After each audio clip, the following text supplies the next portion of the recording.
Next, we will have a look at the git amend command. When we do a git -- amend command, it will let you replace the previous commit. It combines the staged changes with the previous commit to a new commit, and you can only use it against the previous commit only. In other words, the last commit. So it is a nice, convenient way to modify the most recent commit. The key thing to take away here is that it replaces the previous commit. So the commit will no longer be part of the timeline, and this new commit will take its place. And here I have got some commits. So we've got commit 1, 2, 3, and 4. And let's say the last commit number 4, we made some mistakes, or we need to add some changes, or we need to update it with some changes. So we make some changes to it, and then we do a git add and git commit -- amend. So we amend it, and the new commit is a brand new commit. So we can see it's 1, 2, 3, and 5. So 4 no longer exists. Commit 5 has replaced commit 4. Let's have a look in PyCharm how this works. So I'm back in PyCharm on my main branch. I've got my file open, my file 2, and I've got some changes in here. If we do git log -- one line from here, we can see our commits.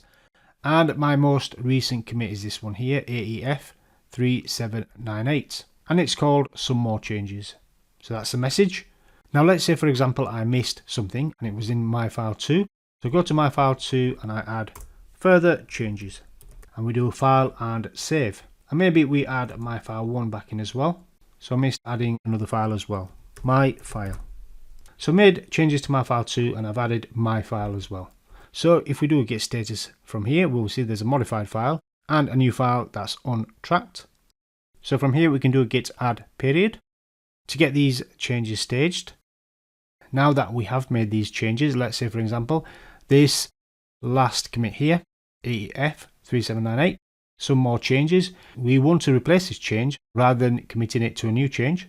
So the way we do that is git commit -- amend and -m for message. And then I can specify the usual message in here, amended further changes and added my file. And maybe I can put in brackets amendment commit or something like that. And let's press enter. So we have made the change. And if I go back to git log -- one line, what we can now see is the most recent commit has now been replaced. So this AEF 3798, it's been replaced by this commit here, A02C9E0. So this commit no longer exists, it's been replaced by this commit here. We can see the previous commits, they're all exactly the same, it's just the last commit has been replaced.